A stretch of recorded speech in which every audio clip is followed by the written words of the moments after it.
Hello. This is my first time recording a narrated video for this game or any other. I just wanted to make this video because this is the end of the first Path of Exile 2 season, and according to the patch notes that we had released yesterday, the game is going to change a lot, and most of the things that powerful builds could do in this game before today are not going to be possible this time tomorrow, and I thought it would be kind of fun to do a little time capsule of my favorite build for this season, which was the Invoker Monk. So let's take a quick look at that. So I am level 97 using Hands of Wisdom in action, a 87% Ingenuity belt, and Breach Ring here, and Unset Ring. This build is a little bit different than a lot of the Invoker Monks. I mean, it has all the kind of main staples of the Invoker Monk that you would expect. So you had Herald of Thunder, Herald of Ice with the chaining combo, where Herald of Thunder would do cold and Herald of Ice would do lightning at slightly lower damage in order to chain off each other. You had Ice Strike and the good old trusty Bell with Charge Staff doing most of your damage. And here's where I think my build is a little bit different than most. So I had two combos that I really liked, or I wouldn't say combos, two kind of little niche things that I added to this build that I thought were really cool. So one is Blasphemy. I think this was really added just in the last week or two that I was playing the build at the end of the league here. I'm currently level 97. So the thing about the Invoker with the Ascendancy is that it gives you a huge amount of spirit, and I was kind of struggling with what the best way to actually use all this spirit is. So you see here it's 1 spirit for every 6 energy shield on my body armor, and 1 spirit for every 15 evasion. And so I had quite a good body armor here by the end, which gave me a total of 275 spirit, and I couldn't actually use that with most of the things that I had on. And for a long time, I was actually running 2 unset rings just to have extra slots, because when you're running this many spirit passives, which is 6 right now, I actually used to run Ghost Dance, but I stopped running it because I noticed that it wouldn't actually give you your what I would consider the full health on this build, which is your 2 times maximum ES with Grim Feast. So I thought it was actually way better. The other option being slow was to just put this on at the highest level that I could get, which was this with +1 level corruption. And I would say, as far as like things I could have done with the build, I could have maybe put these gem levels a little bit higher. Like Flicker Strike, I could have gotten to 21. Ice Strike, I easily could have gotten to 21. Herald of Ice, I'm not sure if I actually had enough for that. But basically, this gave a flat 20% less damage, and the armor that I had on also gave 3% less physical damage on top of all the evasion. You can kind of look at my stats here. So I have no armor, but I've got 81 evasion, so I'm only taking 1 of every 5 normal attacks. I was fully res capped, although this could have been better for fire. 275 spirit. And so the 23 physical damage reduction, I guess it's just 20% damage reduction off of the Enfeeble here. You see here.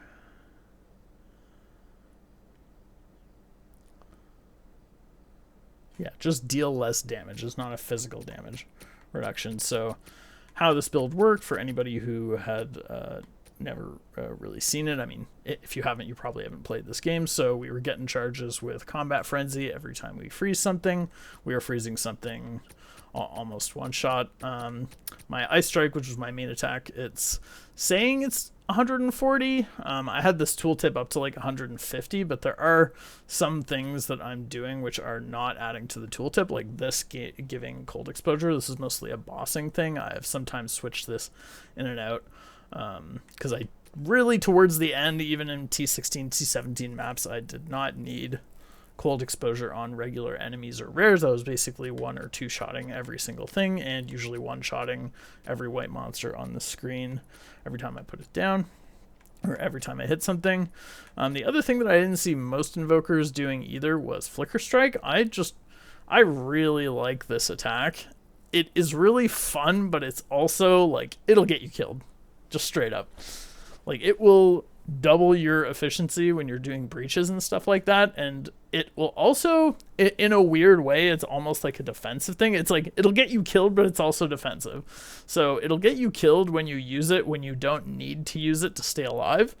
But if you're in a situation where you're in trouble, but you're not necessarily stunned or like frozen, if you Flicker Strike, you are virtually unhittable while you're Flicker Striking, especially if you're Flicker Striking around a ton of different enemies. Like, you're just moving around so fast that, like, by the time any monster winds up an attack, like, you're already out of there. You're already on to the next monster. Or it kind of did this cool thing when there would only be one monster and you Flicker Strike with a full set of charges, would be that you would just, like, go from side to side to side to side to side of it. So it would actually have to be, it's almost like a 50% less chance of being hit on top of my evasion and stuff like that when the Flicker Strike is going, if I'm doing it on a single monster. So I thought it was really cool for that. And the other good thing about it was that it costs virtually no mana. And the one thing that drove me absolutely crazy about this build, like, you could argue that I maybe could have played with Ice Strike a level or 2 lower, just because the mana was always horrendous. Like, the only way I ever managed to solve this towards the end when I had Ice Strike at max levels was to use a Melting Maelstrom, which is not perfect because you can use them fast, especially when I had my bossing loadout on. So the bossing loadout, because Herald's, like, Herald of Thunder doesn't really do anything against the boss unless the boss has adds, I would just switch this on, which was cast on critical. My crit chance was about 50% at base. And using the Eye of Winter coming out here, this would also give critical weakness to everything. And then these skills were all just based around having the Eye of Winter stick around longer and having more energy to just cast the skill more times. And this worked really well against most bosses. The only thing is, if you're facing some of the ones with the really big health bars, like T4 Arbiter, it would sometimes get a little dicey. Like, if you run out of Melting Maelstroms, you were in some trouble.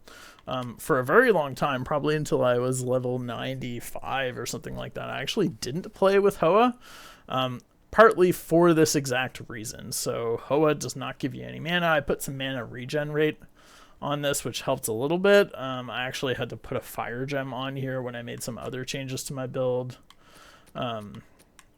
just when I fixed these rings. So probably one of the last updates that I did on the build was to make it so both my rings had % increased cold damage on them, in addition to resistances and stuff like that. And this ring was really good in particular, which was increased lightning damage, so it also buff my charge staff, and fire damage, which I had just a small amount of. Bell does damage in relation to the number of ailments that you're hitting it with, and if you can ignite the bell, then it's doing like 30% more damage. So that's why there's a tiny amount of fire, but not too much in my build. My buddy Alex sold me this staff. This staff is absolutely god tier. I'm not sure that I've ever seen a staff that is better than this. Like, there might be some with higher base damage, but the fact that this staff does 85% increased elemental damage with attacks with a 4.38 crit chance on it is just insane. That buffed the total crit that you could get with a staff by about 50% and buffed my damage by, almost 40k when I got it, but by the end it was probably buffing my damage relative to my staffs that I was using before by probably double. The Ingenuity was also one of the last upgrades I did. I think I paid like 100 div. this build isn't the most expensive build, but also if you were to buy it now, I think it would be a lot more expensive than, you know, the cadence in which I got some of these pieces. Like, for example, this amulet, I actually picked up my first week in maps. And I literally have not seen any amulet better than this for my specific build that I could think of.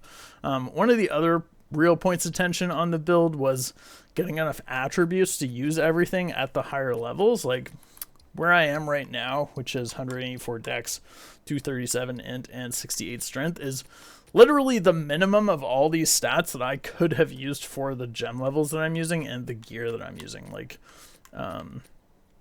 this has a pretty high end. This is pretty high end. This is pretty high end. There's one other piece. Can't remember. Might be a spell here. But anyways, or it may have actually been the headpiece that I had on before this one that was slightly more end hungry. But, and you also wanted, just in general, to buff the Hoa damage as much as you can. This is going to be nerfed to the ground. This is going to be nerfed to the ground. Bell's going to be nerfed to the ground. This ring I had on for a long time, so I'd say this is probably like a 400 divine build in total. I bought this off my friend for 30. If he had held on to it and really waited for the best price, as you know, the inflation at the end of the league was going on, he probably could have gotten more like 60. And yeah, as far as the tree, we had a somewhat standard monk tree.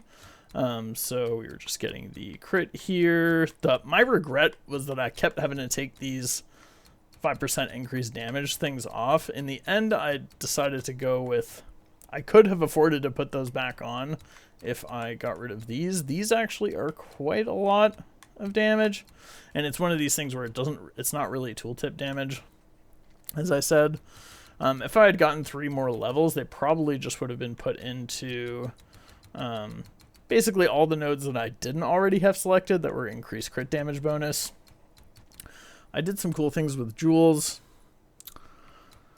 through here, which was for my From Nothing jewel. I had this selected, and from my other From Nothing jewel, I actually had, where the fuck is it?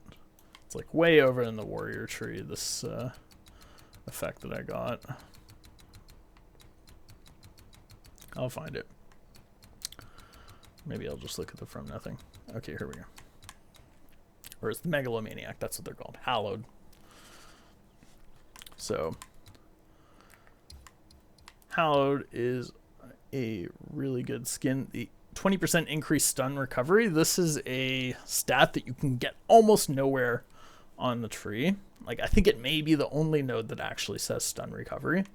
And then Bestial Skin, which is the 100% increased evasion.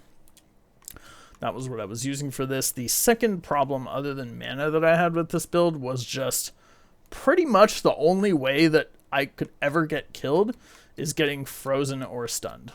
So I wore a freeze charm, and I would wear a stun charm too, but it just, in things where you were fighting a lot of things that stun a lot, like say you're in a T17 map with some rippy stun modifiers on it, or if you were in Simulacrum where just hundreds of monsters are just spawning and landing right on top of you, the stun charm wasn't really doing the job. Like, it would help, but it didn't really do the job because just the charges wouldn't refresh quick enough.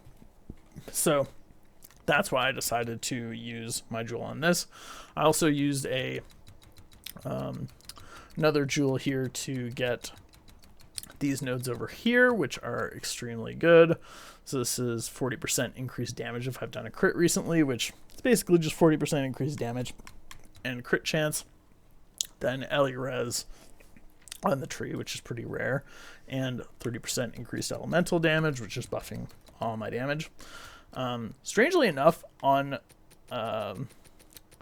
Flicker Strike, I basically only had physical damage things on it, just because I had so many things that I needed to put elemental damage gems on, like both Heralds, Ice Strike, Tempest Spell has some, Charge Staff has some. There's really no elemental damage stuff left. So Flicker Strike, because you're mostly trying to go and one-shot enemies with this, it says 18,000 damage.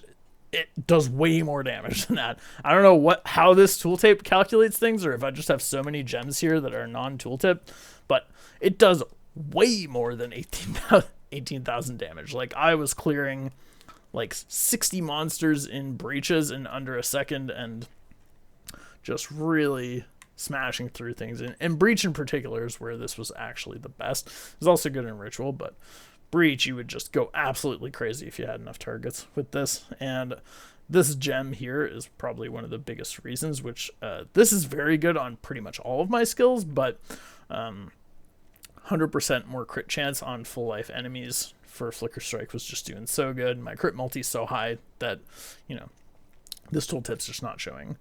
We had 35% more melee, 35 chance not to remove charges. So Flicker Strike uses your power charges as you're using it. So this is actually pretty important. And then some of the quality that I had on Flicker Strike also put this up to like 55. So I had like a better than half chance to not use a charge every time that I would teleport around. So you'd be surprised how far you can go with that. I didn't have any power charge stuff on the tree, but I did have an extra power charge on my headpiece, and it makes a huge difference. Like, if people tell you that they have trouble getting Flicker Strike to actually chain off, it's probably that they don't have enough power charges or they're not doing enough damage. So they're like not moving to the next enemies enough. But this was an MVP. Like, Flicker Strike, I'm new to PoE. I had never played, I played some ARPGs before. I played Last Epoch, but I had heard of Flicker Strike, but never actually seen it in action. And I think in one of the trailers or early interviews or something like that, I saw a monk using Flicker Strike, and it's probably the main reason that I picked this skill. I was like, I want to play something that's fast, that hits hard, that's going all over the place. This was just so fun.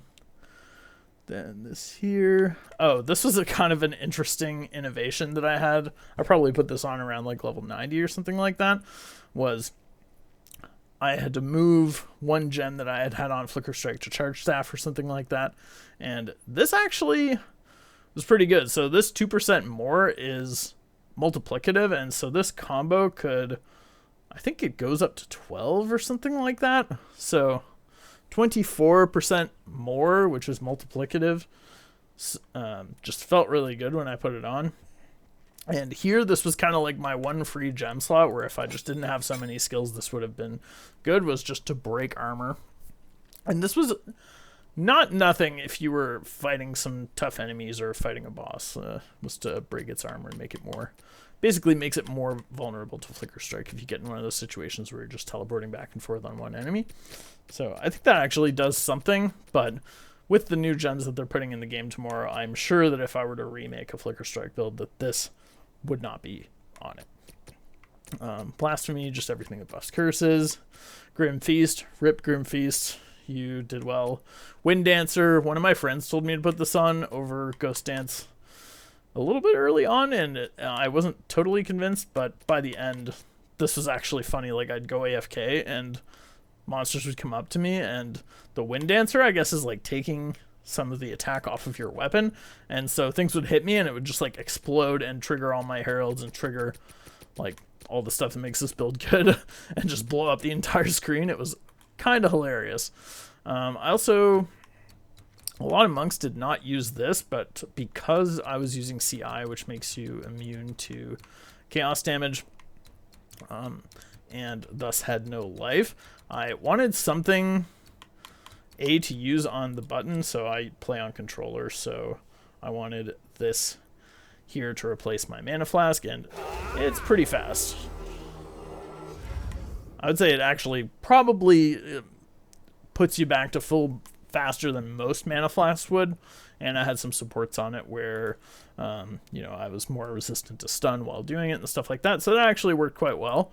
I had a little bit in my tree set up for a weapon set to make that faster, and then I had most of my attack skills here set on the weapon set 1. But overall, that was kind of okay. I mean, I think if I was really going for damage, like if I wanted like the best possible build to kill arbiters and stuff like that, I would have moved some things from the Flicker Strike onto the Bell, and probably just not used Meditate, and maybe been a little bit more efficient with my tree. But it was always very annoying to actually do have a separate bossing build. Even just this, like moving these 5 gems every time I came up to a boss, I found extremely annoying, and it's something I really want to try and avoid on a future build. I might put something after this, like me doing a breach or something like that, but overall, really fun. I would just say the only thing that made me pretty sad was that mana was just unfixable. Like, you cannot fix mana on this build. To actually fix mana on this build would cost you like 20,000 damage per hit or something like that, to like get all these nodes, like all the ES nodes I was doing here for extra mana. Just mana regen just sucks. Like, if you don't have mana on kill on your gloves, which you don't with Hoa, you cannot fix mana on this. And they are patching that. There's a lot in the patch that I'm not a super big fan of, but that particular element where there's going to be like a multiplicative decrease to attacks that are not spells, that's going to be really good. Also, other things in the league I really liked. I mean, this currency exchange I probably made, for every 1 div that I dropped in a map, I probably made a div off of this, just doing a couple of trades after every map. So good. I look poor right now, but I think the highest I got up to was like 150 div. But I spent it all, and I was doing some arbiter runs earlier today just to kind of have a last hurrah with the build. And yeah, that's it. Other thoughts on the season? Let me just go to my character selection. I played a little bit of hardcore towards the end. It's actually pretty... I found it a little hard to get out of Act 1 when I never played hardcore before on some different characters. As far as other best characters that I had... let me see, where is it? I think it's way down there. Is literally the last one I made. Okay, yeah, this Deadeye. This Death Harps combo, I think this is actually still going to be extremely good. If you can get it online where you just have North Paw, Death's Harp, and Gas Arrow. I think Gas Arrow is not going to be good anymore, but there's going to be ways to make this, and particularly what I'm looking at next year or not next year, tomorrow, when the patch comes out, is making Spiral Volley better. This is one of those kind of like Flicker Strike where the tooltip damage doesn't really tell you what it does. I mean, this is like shooting like 30 arrows or something like that, but it's also got the ability to get like 210% multiplicative more damage just from using frenzy charges, which this build wasn't completed. I could have taken this build so much farther, and this gear that I have on it is absolute dog shit. You know, it's pretty squishy, but I think if you like fully invest into this, you probably get to like 5k EHP, which is more than enough based on the amount of damage that it does. So I'd say this is my second best build that I made. I tried... Oh, by the way, that bow shoots like 5 arrows or something like that, so it was doing nothing. Warbringer, I think, is going to be one of the best next patch. It wasn't really good enough for me in this patch, even though I did try it fairly extensively, was the Warbringer totems. I think that is going to be much improved, especially relative to the other classes. I think this might be one of the top 2 strongest classes. I also did a Poison Concoction Pathfinder with the Fart Boots. That was quite good. I never really played this much. I think this might have been the 3rd character I made, but it was kind of a meme, and I don't know. I never really got into the mages. I never even managed to like level these witches and stuff like that out of the campaign. I did try a gemling. I was doing all kinds of crazy stuff with Titan here, just trying to take advantage of the weird nodes. I think what I hope to do is get through, like, basically get to the point that my monk is now probably within the first month of the league, as opposed to, you know, 2-3 months of the league, now that I've played the game before and actually know to some degree what I'm doing. Get there and then maybe play hardcore the last month or play last epoch. But anyways, this has been just my little time capsule. I think it'll be interesting to watch this at the end of the next league to compare. And if anybody that isn't me is watching this, thanks for watching. Have a good day.